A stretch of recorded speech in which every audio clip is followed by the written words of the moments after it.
السلام علیکم ورحمۃ اللہ وبرکاتہ۔ الحمدللہ رب العالمین والعاقبۃ للمتقین والصلاۃ والسلام علی رسول الکریم اما بعد۔ قال نبی صلی اللہ علیہ وسلم الدنیا متاع الغرور۔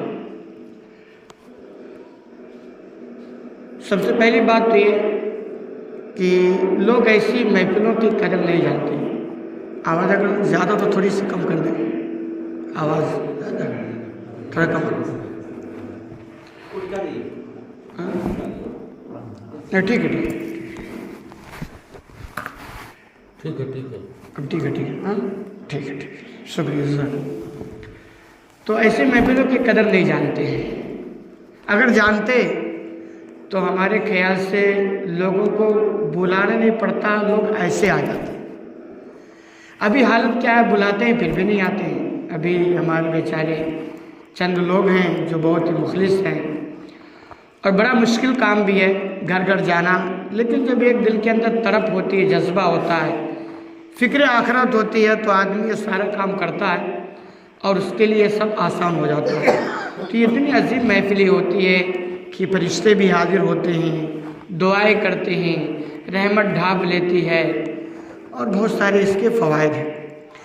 تو ایسے پروگرام کرنے کی ضرورت اس لیے پڑتی ہے، وقتاً فوقتاً کرنا بھی چاہیے حالات کے حساب سے، کہ چونکہ آج لوگوں کا رشتہ مسجدوں سے ٹوٹ چکا ہے۔ اگر سارے مسلمان 5 وقت کی نماز پڑھیں، جمعہ کی پابندی کریں جو مقصد ہے اس حساب سے، تو الحمدللہ ایسے پروگرام کی ضرورت نہیں پڑے گی۔ کیا خیال ہے کہ نہیں بھئی؟ اگر لوگ جمعہ کو خطبہ سننے کے حساب سے آئیں، آخری ٹائم کا نہیں کہ چلو اب تو خطبہ ختم ہونے والا ہے اور چلتے ہیں، فارملٹی کر کے چلے جاتے ہیں، ایسے ہی ہو رہا نا بھئی؟ ہم تو ایسے ہی دیکھتے ہیں، آپ یہاں کیا پتہ لوگ پہلے پہنچ جاتے ہیں، ہو رہا ایسے ہی ہو رہا نا۔ تو یہ دوسری چیز ہمارے یہاں جو بڑی مجبوری ہے کہ ہر مسجدوں میں اچھا خطیب نہیں ہوتا ہے، یہ بھی بڑی مجبوری ہے کہ جو صحیح گائیڈ کر سکے۔ اگر یہ دونوں کمزوری دور ہو جائے نا، اچھا مقرر رہے، اچھا داعی ہو، اور لوگ مسجدوں سے جڑ جائیں مضبوطی کے ساتھ، تو پھر اس پروگرام کی ضرورت الحمدللہ نہیں رہے گی۔ لیکن چونکہ مسائل ایسے ہیں کہ عموماً مسجدوں میں خطیب بھی اچھا نہیں ہوتا ہے، اور دوسری مجبوری کہ لوگوں کا رشتہ مسجدوں سے ٹوٹا ہوا ہوتا ہے، تو پھر ایسے پروگرام کی ضرورت پڑتی ہے اور لوگ کرتے ہیں۔ دیکھیے، میں جو باتیں تھوڑی آپ کے سامنے رکھنا چاہتا ہوں، اگر ٹائم زیادہ ہوگا تو آپ بتا دینا بنداس، کیونکہ اگر مطلب یہ کہ بوریت محسوس ہو، سننا نہیں چاہتے تو زبردستی سنانے میں مزہ نہیں آتا۔ میں نے نبی کریم صلی اللہ علیہ وسلم کی مختصر سا جملہ حدیث نوٹ کی ہے، جس کے اندر آپ نے فرمایا الدنیا متاع الغرور، کہ دنیا یہ دھوکے کا سامان ہے۔ دنیا دھوکے کا سامان ہے۔ مانتے کہ نہیں مانتے؟ مانتے ہیں۔ کوئی چیز آپ دنیا کی لے لینا، وہی چیز ایک آدمی کے لیے دھوکا، اور وہی چیز ایک آدمی کے لیے دھوکا نہیں بنتی۔ لیکن انسان کے اندر بذات خود یہ صلاحیت نہیں ہے کہ کون چیز وہ کرے جس میں وہ دھوکا نہ کھائے، اور کون چیز ہے جس میں وہ دھوکا کھانے والا اور نہ کرے۔ ایسا نہیں ہوتا۔